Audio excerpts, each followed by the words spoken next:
etdi. Shuncha mo'jizani ko'rgan Banu Isroil dengizdan chiqib turiblar, bir qishloqqa kirishuvdi, bir haykalga, butga sig'inishar ekan. Shuncha mo'jizani ko'rib turgan Banu Isroil, "Ey Musa, onalarda olihasi bo'lgani singari bizga ham bitta oliha qilib bermaysanmi?" deb turishibdi. Ana shu fosiq qavm Iliyo shahri sizlarga mana shu shaharga kiringlar desa, osiylik qilishdi, 40 yil sargardonlikka ketdi. Bu Banu Isroil fosiq, fojir, itoatsiz qavm. 40 yil sargardonlikda yurishdi, Alloh taolo toshdan suv chiqarib berdi. Musa alayhissalom asosi bilan toshni urdi, 12 ta ko'z otilib chiqdi buloq. Toshni yerga qo'yishsa suv chiqadi, ko'tarib arava yuklasa suv to'xtaydi. Bu bitta mo'jiza. Osmondan Alloh taolo meva-chevalarni yog'dirib berdi. Bedanalar tushib turdi. Shuncha ne'matni ko'rib turib, 40 yillik sargardonlik tugaganidan keyin yana Iliyo shahriga kelib, Alloh taolo aytdi: "Va afet denglar. Biz xatolaringizni mag'firat qilamiz va yaxshilik egalariga ziyoda ne'matlar ato qilamiz" deganimizni eslang. Mana shu eshikdan kiringlar, hid topin deb kiringlar. Ya'ni Parvardigor shuncha yilga qilgan gunohlarimizni kechirgin degan bitta so'z. Kechirgin deb kirsanglar, men kechirib tashlayman deyapti. Necha yillik gunohini. Lekin ular boshqa so'z aytishdi. Demak, agar biz gunohlarimizni kechirilishini, darajalarimizni ko'tarilishini xohlasak, istig'forni ko'proq aytaylik. Til istig'for aytsa, lekin qalb gunohda o'jarlik qilib turgan bo'lsa, bu Robbisini masxara qilayotgan odam bo'lib qoladi, Alloh saqlasin. U quruq til bilan istig'for aytib qo'ysalar, shu 20 ta foyda bor ekan bo'lsa, arzon bo'ladi unda. Faqat til bilan aytib qo'yiladigan bo'lsa, asosiy narsa qalb. Til astag'firulloh deyolmayotgan bo'lsa ham, ko'zi gunohni ko'rganda olib qochdimi? Demak, astag'firulloh deyapti bu.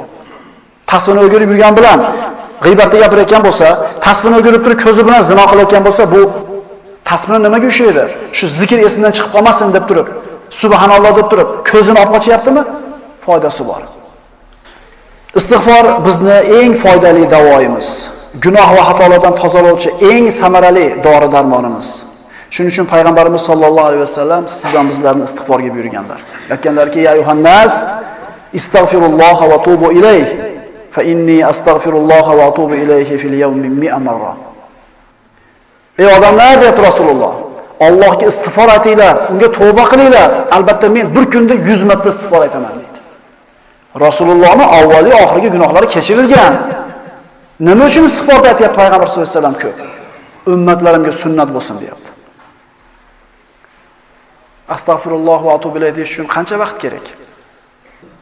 1 sekund kerak. 1 minutda 60 marta aytasizlar. Agar quruq astagfirulloh desangiz ko'proq bo'ladi. Astagfirulloh va atubu ilayh desangiz 1 minutda 60 marta aytasiz. 1 soatda necha marta bo'ladi shunda? Do'koningizga ketguncha ketadi bir 10 minut. Rasululloh agar kunda 100 marta har doim aytgan bo'lsa, biz necha marta aytishimiz kerak? Payg'ambarimiz sollallohu alayhi vasallam o'zi istig'for etganlar, hamda siz bilan bizni mana shu istig'for etishlikka targ'ib qilganlar. Boshqa hadisda payg'ambarimiz aytadilar. Qala Nabiy sollallohu alayhi vasallam: "Man lazuma al-istighfara, ja'ala Allohu lahu min kulli hammin farajan va min kulli ziqin makhrajan va razaqahu min haythu la yahtasib." Bitta shu hadisni ushlab turib, ishonib turib, yuver bilan istig'for aytaylik-da, gunohlardan tiyilishga harakat qilib. Nimalar bor bizga? Kimki dedi Rasululloh, o'ziga istig'forni lozim tutsa, doim aytib yursa, Alloh unga har bir g'amidan yengillikni, xursandchilikni beradi. Har qanday torlikdan kenglikka chiqaradi hamda kutmagan joydan rizqini beradi. Kimga? G'amlarini xursandchilikka almashtirib beradi. Torlikdan kenglikka chiqaradi, kutmagan joydan rizqini beradi. Alloh taolo haqiqiy tavba qilgan bandasidan albatta rozi bo'ladi. Chunki bu banda o'zini gunohkorligini tan olib, Allohning huzuriga borib, bo'ynini egayapti. Hadis qudsi bor. Payg'ambar sollallohu alayhi vasallam aytadilar: bir banda gunoh qilib qo'yib, "Robbim, men gunoh qilib qo'ydim, kechirgin" deydi. Parvardigor olam bu bandasining so'zini eshitib, bu banda gunohlarini kechiradigan yoki xohlasa jazolaydigan Robbisi borligini bildimi? Kechirdim gunohimni deydi. Banda ozgina vaqt o'tganidan keyin deydi Nabiy sollallohu alayhi vasallam, yana gunoh qilib qo'yapti. Parvardigor, yana gunoh qilib qo'ydim. Kechir deydi. U qilmaslik niyatida istig'for etgan. Qasddan beqasd bo'lib qoldi hali gunoh. Desa Parvardigor yana aytadi. Bu banda gunohlarni kechiradigan, agar xohlasa gunoh uchun jazo beradigan Robbisi borligini bildimi? Kechirdim gunohini deydi. Ozgina vaqt o'tadi, banda yana gunoh qilib qo'yadi.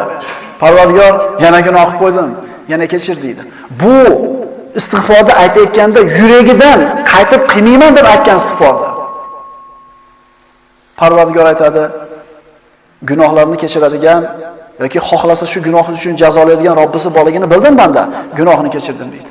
Banda gunoh qilishdan to'xtamayapti. Alloh kechirishidan to'xtamayapti. Alloh kimni tavbasini qabul qiladi? Tili istig'for etganda qalbi bilan shu gunohni qilmayman bo'ldi deb rostakamiga azmi qaro qilgan kishini gunohini kechiradi. Bu hadisdan shu narsa ma'lum bo'ladiki, banda zaif, gunoh qilmay tura olmaydi. Gunoh qilib qo'yar ekan. Endi bu hadis istig'forning ulkan foydasiga dalolat qiladi. Alloh taolaning buyuk fazli marhamati borligiga dalolat qiladi, halimligiga dalolat qiladi. Lekin Alloh hamma bandaning gunohini kechiradimi? Shu savolni beraylik-da, masalan, astag'firulloh deganda niyat nima edi? Agar qaytmaslik bo'lsa, o'sha gunohni qilib qo'ysa Alloh kechira oladi. Endi o'zingiz bilasizlar ichingizda nima niyat o'tayotganligini. Rasululloh aytadilar, sizlarning yaxshirog'ingiz fitnaga, ya'ni gunohga tushib qolgandan keyin tavba qilganlaringiz. Parvardigoro, seni haqqingni ado qilishda noqislik qildik, xato qildik, adashdik, gunoh qildik. Nafsimizga zulm qildik, shaytonga yengilib qoldik. Havoyi nafsimiz bizni yengib yomonlikka buyurdi. Ey Robbim, karaming kengligi, halimliging, rahmating ulug'ligi va saxovatingning buyukligiga suyanamiz. Huzuringga tavba qilgan, nadomat qilgan, istig'for etgan holda keldik. Parvardigor, bizlarni afv qil, kechir. Sendan o'zga Robbimiz yo'q. Agar bir bandani qalblari iztirobga tushgan bo'lsa, qalbi sinib ketgan bo'lsa, ruhi tushib ketgan bo'lsa, tushkunlikka tushib qolgan bo'lsa, bu banda albatta istig'forni lozim tutsin. 20 ta foydani sanab berdim sizlarga. Biz mana shu dorini iste'mol qilyapmizmi?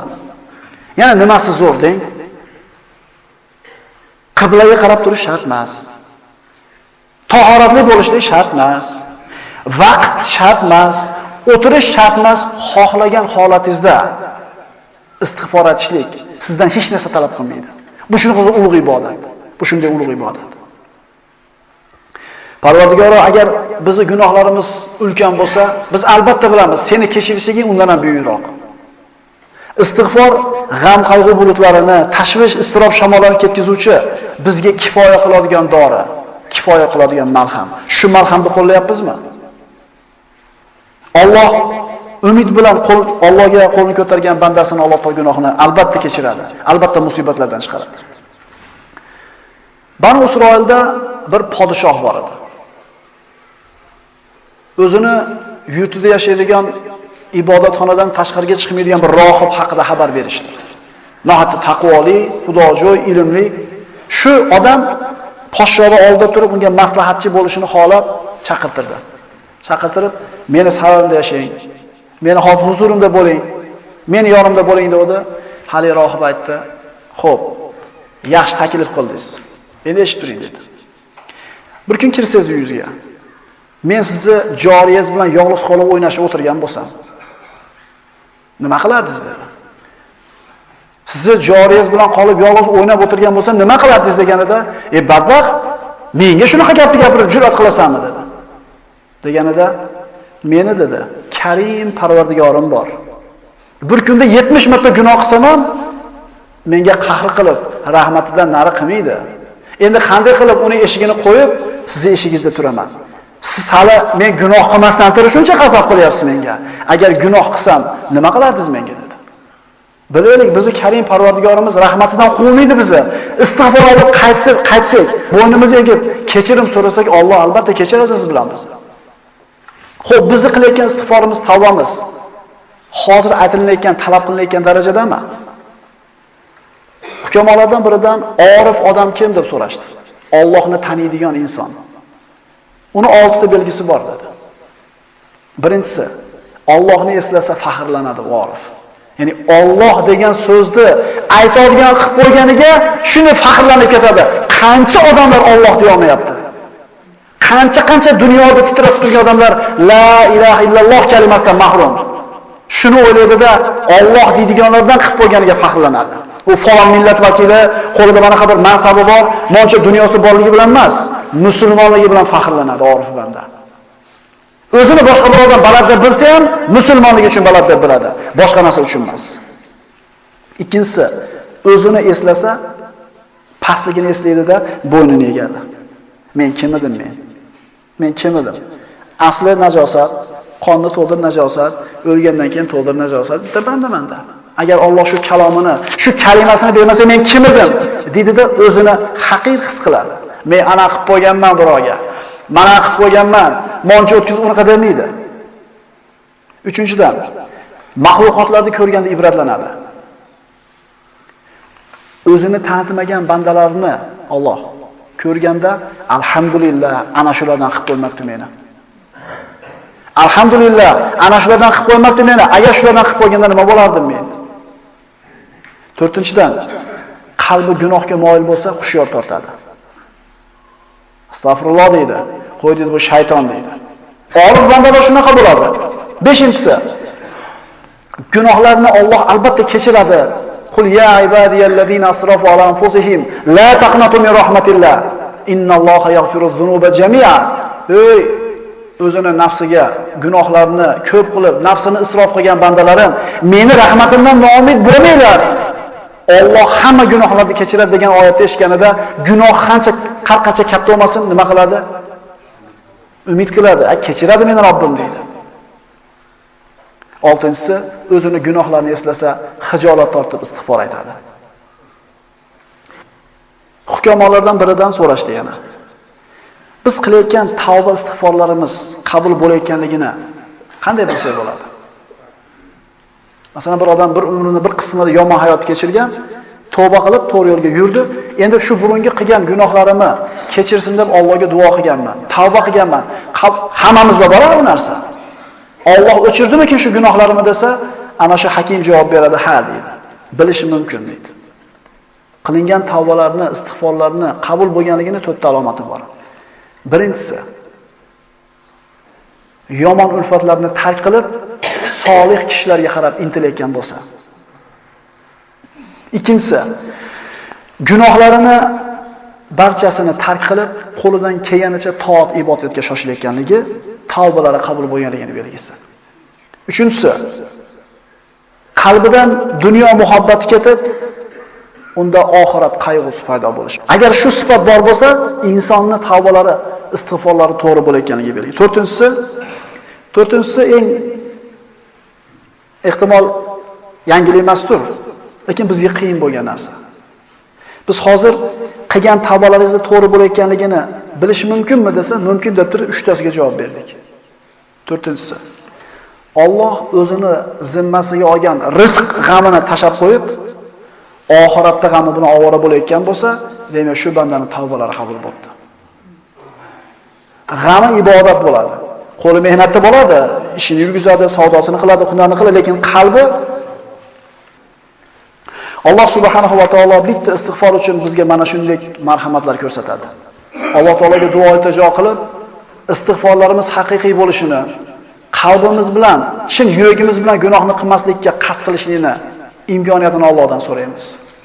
Badan sog'ligi, jasad quvvati, musibat vahimalardan omon bo'lish, aql rohati, ko'ngil kengligi, kasalliklar, qalb xotirjamligi, dunyo matosi, musibatlardan daf bo'lishi, baxtsiz hodisadan omon bo'lish istig'for orqali bo'ladi. Mashaqqat fitnalardan omon bo'lish, yomg'ir, ekinzor, solih farzand, mol dunyo, keng rizq, xatolarning o'chirishi, hasanotlarning ziyoda bo'lishi, Allohning diydorini ko'rishlik istig'forga bog'liq bo'ladi. Payg'ambar sollallohu alayhi vasallam aytadilar, kim tong yotganda Allohumma anta robbi la ilaha illa anta xalaqtani shu kalimani aytsa, kech kirguncha o'lib qolsa, shu odam shubhasiz jannatiy deganlar. Agar qaysi banda kech kirganda mana shu duoni aytib, tong otgunga qadar o'lib qolsa, shubhasiz shu odam jannatiy degan sahih hadis. Allohumma anta robbi la ilaha illa anta xalaqtani va ana abduk va ana ala ahdika va va'dika mastata'at a'udhu bika min sharri ma sana'at abu'u laka bi ni'matika alayya va abu'u bi dhanbi faghfir li fa innahu la yaghfiru dhunuba illa anta. أقول قولي هذا وأستغفر الله لي ولكم. السلام عليكم ورحمة الله وبركاته.